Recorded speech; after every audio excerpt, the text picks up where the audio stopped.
Greg Jennings is doing some analyst work for Fox. He was doing that Rams-Bills crazy game yesterday. The former Packer is now joining us.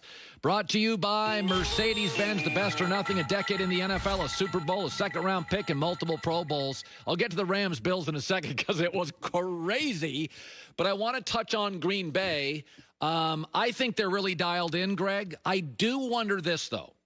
There are teams in this league that are really good. Seattle, but they need a pass rusher. New England, they've got to get some speed on the perimeter. And I look at Green Bay, and I don't know quite what it is, but they feel just a notch below the Chiefs, Ravens, and Buccaneers. Or am I wrong? Do you think this is a Super Bowl roster? It's definitely a Super Bowl roster. When you look at what they have defensively, the talent on all three levels. You look at Kenny Clark in the middle to shore up that defensive line and to apply pressure from the nose tackle position. Then the Smith brothers, obviously, Zadarius Smith. And then you got two corners that can really compete and get you the ball back on the outside. And then offensively, what's been most impressive about this Green Bay team is they're finding ways to get the ball to guys who have otherwise we would be looking at them like, who is this guy? What is he going to do? Is Alan Lazard who he is? Is MVS who he is?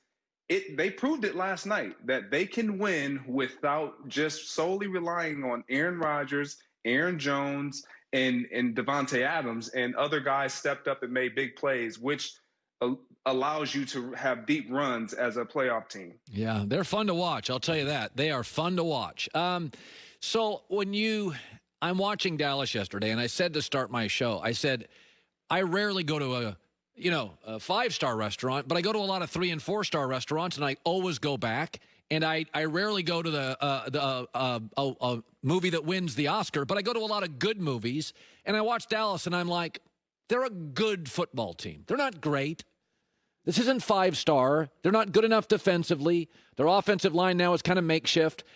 I think the problem with Dallas is people, because they're America's team, they expect good to become great. And I watched them last night. They're a good team. They almost beat Seattle, and they almost beat the Rams. But I think their ceiling is good. When you watch them, what is their ceiling? It's tough, man, to watch this team and to look at them, because you're right. The expectation right out the gate is they have all this talent. So, yes, let's put them up there with the elite teams in the National Football League, and that's just not where they are. No. And it's proven week after week with these first 3 weeks, they could very well be 0-3 right now, given the heroics last week. But I don't like what I'm seeing out of the Dallas Cowboys defensively. Even offensively, they look good at times, but they're not hot early. It's not consistent from first quarter through the fourth. They're one of those teams that I don't know why, but it's like their engines start to boil and start to really turn over when they're down and their backs are against the wall. And you can't play every game like that in the National Football League. You know, you start looking around the league. Obviously, we'll have a great matchup tonight. And I think there's a couple of teams. Seattle's a prime example where they really need a pass rusher. New England really needs a deep threat. You can't ask Rex Burkhead and Julian Edelman to carry you. When you watch New England or you watch these teams like Seattle, have you ever been on a Packers team where everybody in the locker room knows we got to make a move at the trading deadline? We are so close. Do you think the Seattles and the New Englands, if you ask the players privately, no, they need just something else? Yeah, everyone always knows what's best for the team as a player. It's just, that's a given. We should all be GMs. When I was with the Packers, we were lights out as far as the passing game. We absolutely had a non-existing running game. And so I remember Marshawn Lynch, which was with the Buffalo Bills, and there was rumors that we were going to trade to get him. And we are all excited. We're like, yes, we'll go all in, whatever we need to do. Let's make it happen. If we get Marshawn, if we get beast mode, it's over. It was a no-brainer. And it didn't work out. So when you look at the New Englands, when you look at all these other teams that Seattle Seahawks, everyone in that locker room knows if we can just get this one piece, we will be so much better off, well off. The New England Patriots, if you give them a deep threat, a legitimate deep threat, they're already finding ways to beat you in a variety of ways. Consider them having a deep threat. It would be scary, even scarier for opposition. So every team, every player knows what they need. It's just a matter of the GM's actually listening to the players because we're always right. That's right. Okay, so you did the Bills and Rams yesterday, and much of the country perhaps did not see it.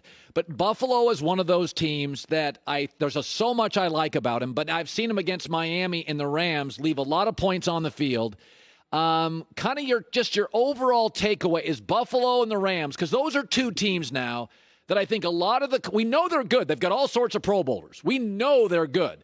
We know that you can't run on the Bills. We know the Rams have all sorts of offensive weapons. You're at that game. Are these special teams? What do you make of the game you broadcast yesterday? I thought it was a really good game. I thought there were a lot of highs and lows. I'll start with the Rams. When you look at the Rams, you said it earlier before I even came on, Sean McVay's ability and willingness to trust what they do best, and that's run the ball and allow their running game to set up everything that they do. Their keep action, their play action, all of their plays is stemming off of their run action game.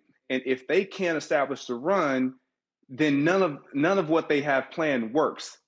He stuck with it, and they were able to fight back into that game because everything looks the same to the defender.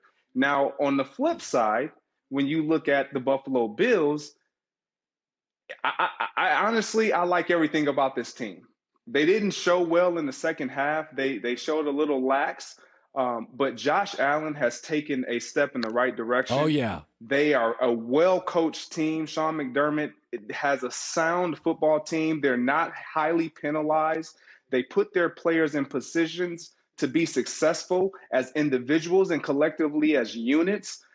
They have depth at the receiver position. Stephon Diggs didn't have a big day, but you get a young rookie and Gabriel Davis and Cole Beasley and all these others stepping up. And again, as I talked about with the Packers, when you can find others stepping up and you have a quarterback who is maturing and who is really believing in himself and the talent that he possesses, this Buffalo team is really, really scary.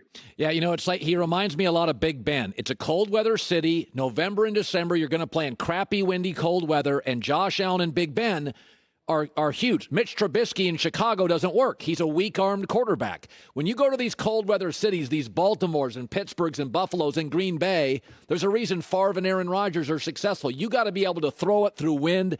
Josh Allen has played so well. He is a baby Big Ben. If he didn't see, he really is. 15 years ago, that's what Ben looked like.